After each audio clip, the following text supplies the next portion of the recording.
I'm sitting in the back of the crowded auditorium, my hands shaking as I watch my little sister walk across the stage. Then, the words that come next: "We disown you." It was my parents saying it loud enough for everyone to hear. And that wasn't even the worst part. Just when I thought I was done for, my husband, who was sitting next to me, dropped a bomb. He revealed the 800K lie my parents had been hiding for 31 years. My jaw dropped. Before we continue, let me know in the comments where you're watching from. I honestly love reading each one. And don't forget to like and subscribe. Now, enjoy the story.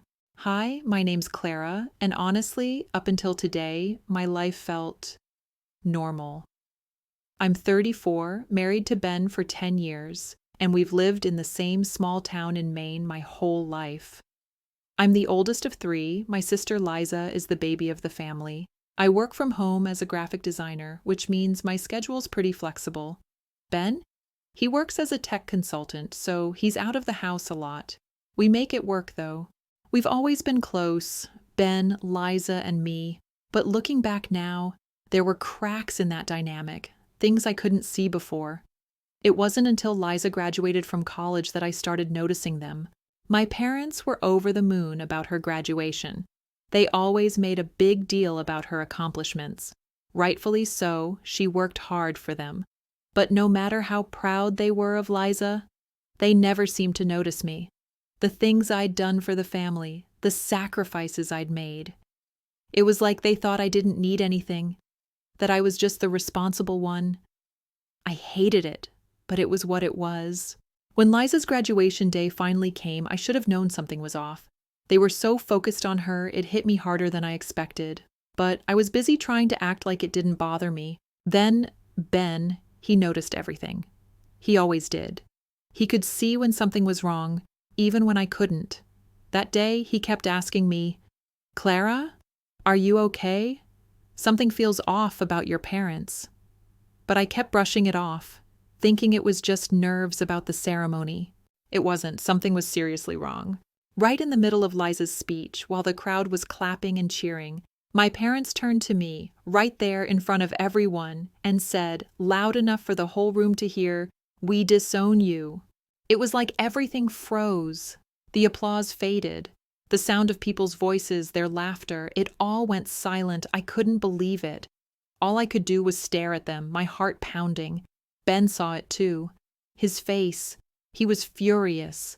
But that wasn't even the worst part. No, that came next. After the ceremony, we were supposed to go out for a family dinner to celebrate Liza's big day. But honestly, I didn't even want to go anymore. My parents were acting like nothing had happened. Liza couldn't stop smiling, and I couldn't even look at her. Ben was the only one who seemed to be on my side, really seeing everything for what it was. As we sat in the car, Ben kept glancing over at me. His eyes were soft, but there was something there, a mix of concern and determination. "You still want to go?" he asked, his voice low. I looked at him, shaking my head. I don't even know if I want to talk to them." Ben reached across the seat, taking my hand in his. "Listen, Clara, I think you need to talk to them. You can't just let this go." I let out a deep breath, frustrated. What am I even supposed to say to them? They've already said what they think. They've made it clear. Ben was quiet for a second. Then he gave me a look that said he wasn't going to let this go. "Just hear me out, okay? Let's go. I'll be with you." I didn't say anything. I didn't feel ready, but he was right. I couldn't just hide forever. We pulled up to the restaurant, and I felt a wave of dread wash over me. The last thing I wanted to do was sit around a table pretending everything was fine. But we walked in anyway. Dinner was weird. My parents were being so strange. It was like they were pretending everything was normal. Liza didn't even notice how awkward it was. She was too busy basking in the attention. And me? I felt like I was disappearing. We sat down, and the tension was so thick I could barely breathe. Ben gave me this look, like he was ready to go to battle if he had to. He wasn't going to let my parents sweep this under the rug. Then, out of nowhere, Ben reached into his jacket pocket. He pulled out a thick stack of papers, official-looking papers that made my heart race. My eyes went wide, but I couldn't understand why. Ben slid the stack of papers toward me on the table.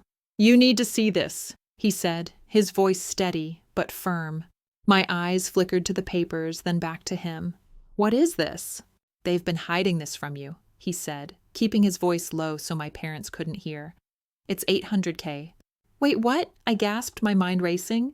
What do you mean, $800K? I don't understand. Ben's eyes stayed steady on me as he nodded. It's been there for years. Your parents have been funneling money into an account for 31 years. You didn't know, but now you do. This is the truth, Clara. My heart felt like it dropped into my stomach. It was too much to process all at once. I looked down at the papers. The financial statement was clear as day. I didn't even know what to say. My hands started shaking. Why didn't they tell me? I whispered, my throat tight. Ben's voice was low, but it was full of emotion. Because they've been controlling you. They've been using it to manipulate you, Clara. And now they think they can just disown you without facing the truth. I couldn't breathe. My mind raced through all the years of confusion, the moments when I felt like something was off, but I couldn't put my finger on it. It was all falling into place. The way they treated me, like I didn't matter, like I was just a tool for their control. I had spent my whole life trying to be perfect for them. But they didn't even care. They had been keeping this from me all this time, and now they were disowning me just like that. The next few days were a blur. I couldn't stop thinking about the $800K. My mind kept circling around it like a broken record. The lies, the betrayal, it was all so overwhelming. I kept trying to make sense of everything, but nothing added up. Ben kept pushing me to confront my parents, to get the answers I needed. I didn't know if I was ready, but then again, when would I ever be ready? I had to face them. I needed to understand why they'd done this to me. A week later, Ben and I drove out to my parents' house. The drive was quiet, way too quiet. I kept thinking about what I was walking into, what I was about to face, but there was no turning back. Ben had made up his mind. We were going to do this. When we pulled up to the house, everything seemed normal, too normal. The grass was freshly cut, the windows sparkled in the sunlight. Everything looked the same, but inside I felt like I was walking into a storm. I knocked on the door, my heart in my throat. It felt like the longest few seconds of my life. When my mom opened the door, she looked at me as if nothing had happened, like she hadn't just disowned me in front of everyone at my sister's graduation. But I could see it in her eyes. Something had changed. "Clara," she said almost coldly, "what are you doing here?" I took a deep breath. "I need to talk to you, both of you." She stepped aside, motioning me inside. I didn't want to go in. I didn't want to give them the satisfaction of thinking they could pretend like nothing had happened. But I went in anyway. Ben followed me, staying quiet, as always. I could hear my dad's voice from the living room. He didn't even get up when I walked in. "What's this about?" he asked, his tone dismissive. "I know about the $800K, I said, my voice shaking but firm. "I know about the account you've been hiding. I know you've been using it to control me." There was a long silence. My mother's face went pale. My father stayed eerily calm. He didn't even look at me. "You don't know what you're talking about," my father finally said, his voice flat. "Leave it alone, Clara. You don't understand." I stared at him, disbelief filling me. "What don't I understand? For 31 years, you've been hiding this from me. For 31 years, I've been in the dark. And now, after all this time, you just disown me?" My father stood up from his chair, his face a mix of frustration and something else. Guilt? Maybe. But he wasn't going to admit it.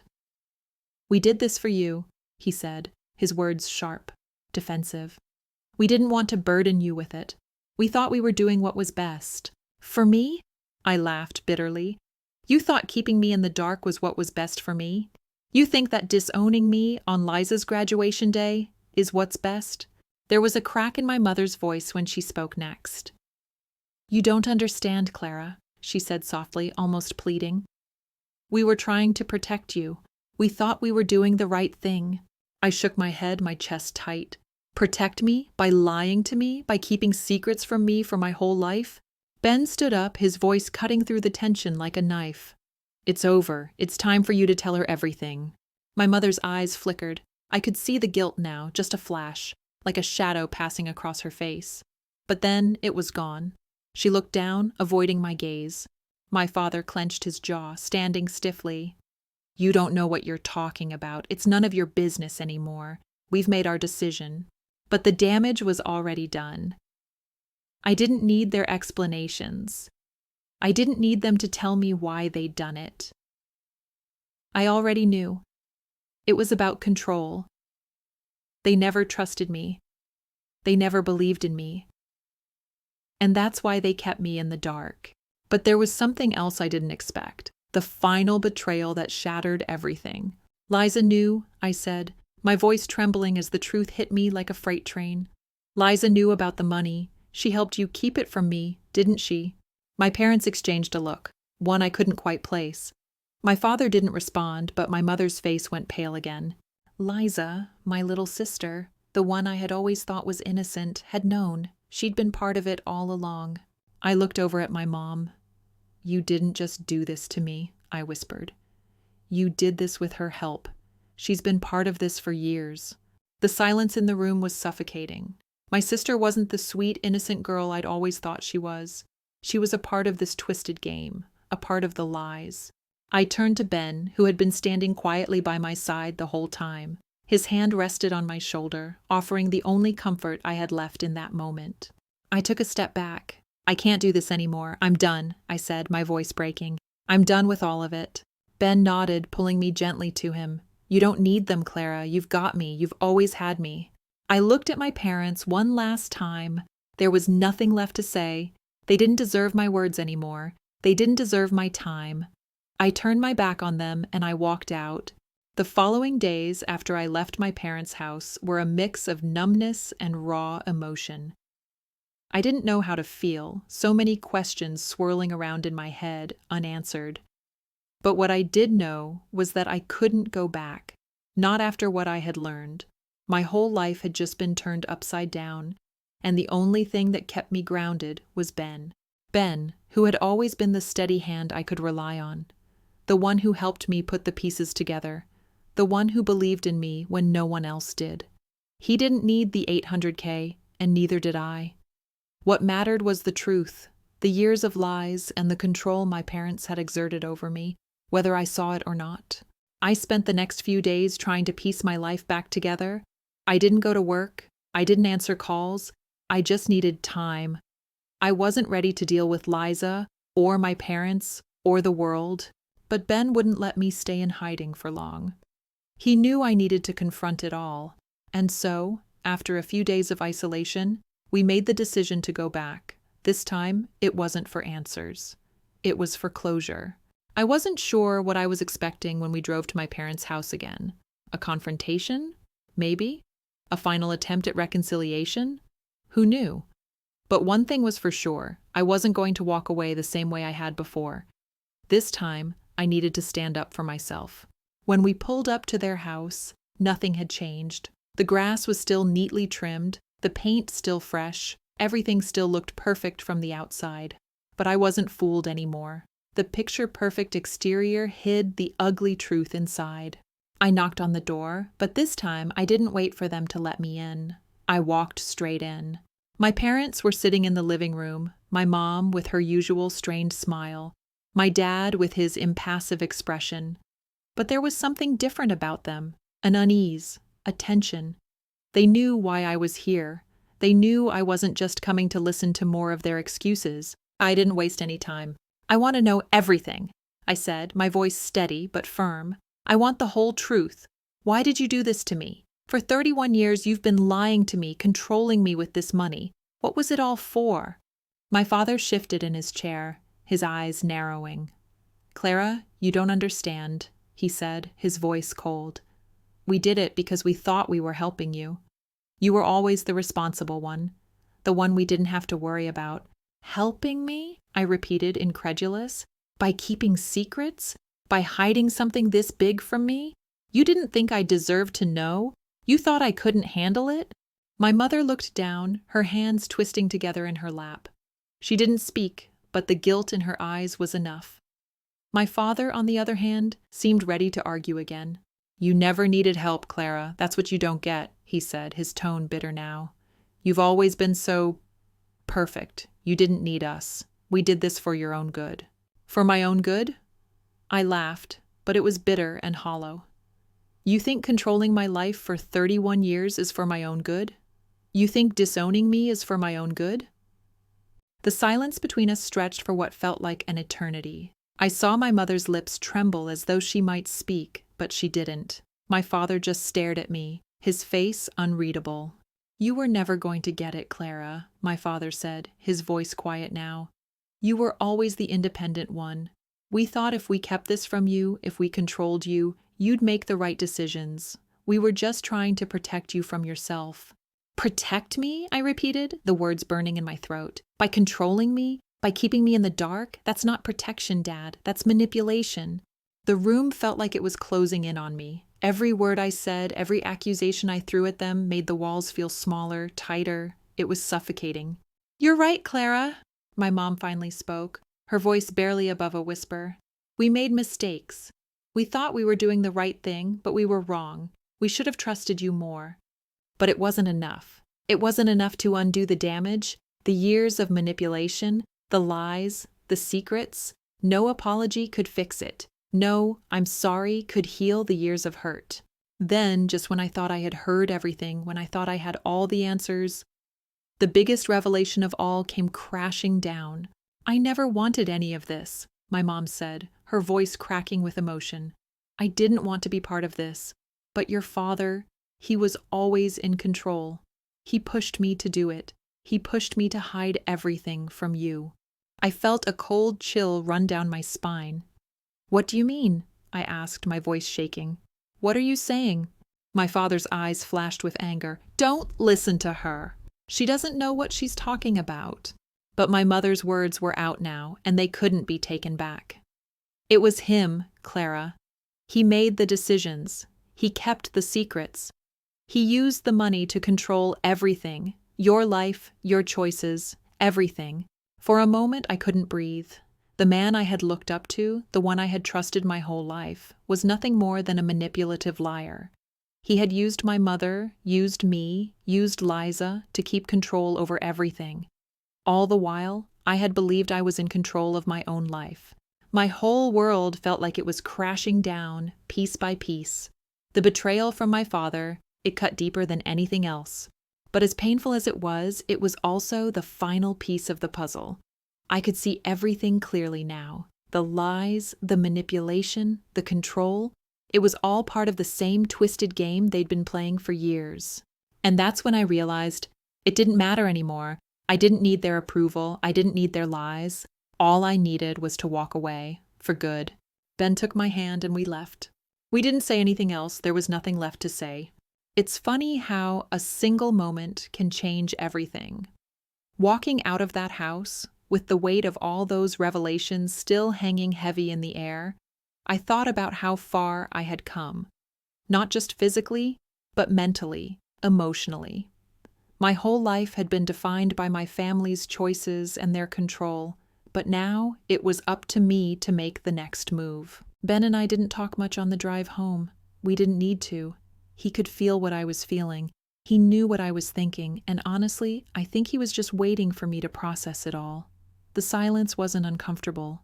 It was peaceful in a way, like we had finally made it past something, like, after everything, we were still standing together, stronger than before. When we got home, I didn't want to deal with anything or anyone. I just wanted to curl up in bed and forget the whole day. But Ben, being Ben, had other plans. He didn't pressure me. He just gently pulled me towards the couch, sat me down, and told me to breathe.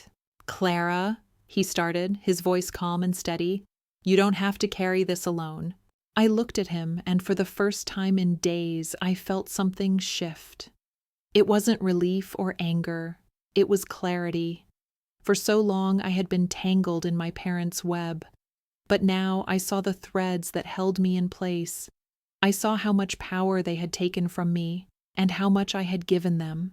But that was over now. I wasn't going to let them define me anymore. I wasn't going to live in the shadows of their control. "I know," I said softly, my voice breaking a little. "I don't want to carry it anymore. I just want to let go." Ben smiled, his hand squeezing mine. Then let's do that. Let's start fresh. We have each other. That's enough. We didn't need to say anything more. The truth was out there now, and I had nothing left to prove to anyone. Not my parents, not Liza. The world didn't need to see me as the responsible, perfect daughter. I could be me, the real me. That night, we sat on the couch, and for the first time in ages, I felt like I could breathe. No more pretending, no more being the person they wanted me to be, just me and Ben. Days passed. I didn't rush to reach out to Liza. I didn't care about fixing things with my parents. I wasn't angry anymore, just done. I had lived my whole life trying to be the good daughter, the responsible one, the one who didn't need anything, and in return, they had kept me in the dark. But no more.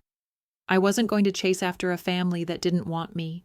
I focused on what really mattered. Ben and I started making plans. We talked about our future, one that didn't include lies, control, or manipulation. We started talking about having kids, about where we wanted to live, about how we could build a life based on love and trust, not secrets. One day, a few weeks later, I got a message from Liza. My heart skipped a beat, but I didn't feel the rush of panic that I used to feel whenever she called or texted. This time, it was different. The message was short. "Clara, we need to talk." I didn't respond right away. I wasn't sure if I wanted to, but after thinking about it, I decided to call her. I didn't owe her anything, but I wanted closure. I needed it. When she picked up, her voice sounded tired, as though she had been crying. "Clara, I don't know what to say," I sighed. "You don't have to say anything, Liza. I know what you've done. I know everything." "I was wrong," she whispered, her voice barely audible. "I was just trying to protect you too, but I didn't know how to tell you the truth." "The truth?" I asked, my voice trembling with frustration. "The truth would have been simple, Liza. You should have told me everything, not kept me in the dark like Dad did." She was quiet for a moment, then said, "I know, and I'm sorry. But I've been part of this mess for so long, I didn't know how to get out of it. I didn't know how to fix things." "Don't," I said, cutting her off. "Don't try to fix anything now. It's over." I let the silence stretch between us. There was nothing more to say. I had my answer. Liza wasn't the person I thought she was. She wasn't the sister I had wanted her to be. She had chosen to stay in my parents' world of control and manipulation. And now it was time for me to walk away from all of it. "I have to go," I said, my voice firm now. "Goodbye, Liza." I hung up the phone, and for the first time in forever, I felt a sense of peace. I wasn't going to go back. I wasn't going to try to fix the unfixable. The lies were buried, and so was that part of my life. Ben and I went on with our days, our plans, and our dreams. The money didn't matter. The lies didn't matter. What mattered was that I had taken back control. What mattered was that I had found my peace. And that's when it hit me. I wasn't just moving on from them. I was moving on to something better, something real, something mine. So, if you're in a place where you're holding on to something or someone who doesn't see you for who you are, let it go. Take control of your own story, because once you do, you'll finally be free. Before I end, I just want to say thank you for listening to my story. If you've been through something like this, I'd love to hear from you in the comments. Where are you watching from? What's your story? And don't forget to like and subscribe for more. Now, enjoy your journey to freedom.